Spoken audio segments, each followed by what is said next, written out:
Big breaking news.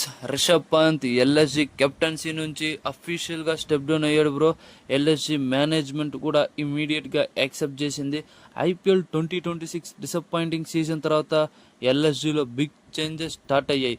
And Rishabh Pant గురించి మనం మాట్లాడుకుంటే Rishabh Pant one of the biggest Indian match విన్నర్స్లో ఒకడు bro.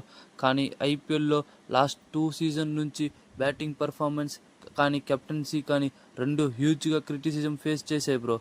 Officially now Rishabh Pant has step down as a captain. So ఈ వీడియోలో Pant batting failures, captaincy mistakes and why LSG accepted his decision అన్నీ మనం స్టోరీగా చెప్పుకుందాం, వచ్చేయండి. అండ్ ఎల్ఎస్జి వాళ్ళు రిషబ్ పంత్ని మెగా ఆక్షన్లో పెద్ద అమౌంట్ పెట్టి కొన్నారు బ్రో, అది కూడా 27 crores. అండ్ వాళ్ళు ఎక్స్పెక్ట్ చేసింది రిషబ్ పంత్ కాడి నుంచి మంచి కెప్టెన్సీ అండ్ బ్యాటింగ్ పవర్. కానీ రిషబ్ పంత్ ఫుల్గా డిసప్పాయింట్ చేశాడనే చెప్పొచ్చు. సోషల్ మీడియాలో రిషబ్ పంత్ని కొన్నప్పుడు మామూలు హైప్ కాదు బ్రో, బట్ సీజన్ స్టార్ట్ అయ్యాక అది కంప్లీట్గా మారిపోయింది. Rishabh Pant batting failure, captaincy failure రెండు కలిసి కట్టిగా వచ్చాయనే చెప్పొచ్చు.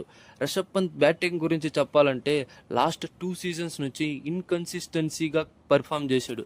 అండ్ బిగ్ మ్యాచెస్లో ఎక్స్పెక్ట్ చేసిన స్ట్రైక్ రేట్, ఎక్స్పెక్ట్ చేసిన బిగ్ స్కోర్ తన చేయలేకపోయాడు బ్రో. అండ్ స్ట్రైక్ రేట్ కూడా మెనీ టైమ్స్ ప్రెషరే క్రియేట్ చేసింది ఎల్ఎస్జి టీమ్కి. అండ్ తన ఐపీఎల్ 2025 స్టాట్స్ చూస్తే 14 మ్యాచెస్లో 269 runs, average of 24.45 and strike rate కూడా అరౌండ్ 133 మాత్రమే ఉంది బ్రో. అండ్ 2026 ఐపీఎల్లో కూడా సేమ్ అలానే ఉన్నింది. 14 మ్యాచెస్లో 320 runs and 28.36 average, 138.5 strike rate. And Rishabh పంత్కి ఈ లాస్ట్ 2 years చాలా వర్స్ట్గా ఫేస్ చేసాడు బ్రో. అండ్ కెప్టెన్సీ గురించి మాట్లాడాలంటే కెప్టెన్సీలో కూడా రిషబ్ పంత్ చాలా అంటే చాలా ప్రెషర్ ఫీల్ అయ్యాడు. Bowling changes, fielding placements, pressure మూమెంట్స్లో డిసిషన్స్ చాలా అంటే చాలా వర్స్ట్గా తీసుకున్నాడనే చెప్పొచ్చు. ఎస్పెషలీ తన ప్లేయింగ్ 11 గురించి చెప్పాలంటే ఒక మ్యాచ్లో మోసిన్ ఖాన్ ఆడతాడు, ఇంకో మ్యాచ్ మయాంక్ యాదవ్ ఆడతాడు. బౌలర్స్ని కంటిన్యూస్గా మారుస్తూ కనబడ్డాడు, టీంని కంటిన్యూస్గా మారుస్తూ కనబడ్డాడు బ్రో. ఒక స్టెబిలిటీ టీంని క్రియేట్ చేయలేకపోయాడు రిషబ్ పంత్ ఈ లాస్ట్ 2 years నుంచి. ఇంపార్టెంట్ మ్యాచెస్లో ఎల్ఎస్జి కొలాప్స్ అవ్వడం, ప్లే ఆఫ్స్ రేసెస్లో చాలా అంటే చాలా వెనకబడిపోయారు బ్రో ఎల్ఎస్జి వాళ్ళు. అండ్ దాన్ని ఫుల్గా డిసప్పాయింట్ చేసింది ఎల్ఎస్జి మేనేజ్మెంట్ని and ఫ్యాన్స్ని.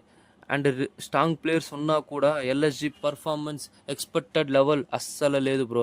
Mitchell Marsh, Nicholas Pooran, Aiden Markram లాంటి బిగ్ స్టార్స్ ఉన్నా కూడా ఎల్ఎస్జి ప్లే ఆఫ్స్లో కూడా రాలేకపోయింది. అండ్ స్లోగా కూడా సోషల్ మీడియాలో రిషబ్ పంత్ కెప్టెన్సీ బాగాలేదని బాగా స్పెక్యులేట్ అయింది బ్రో.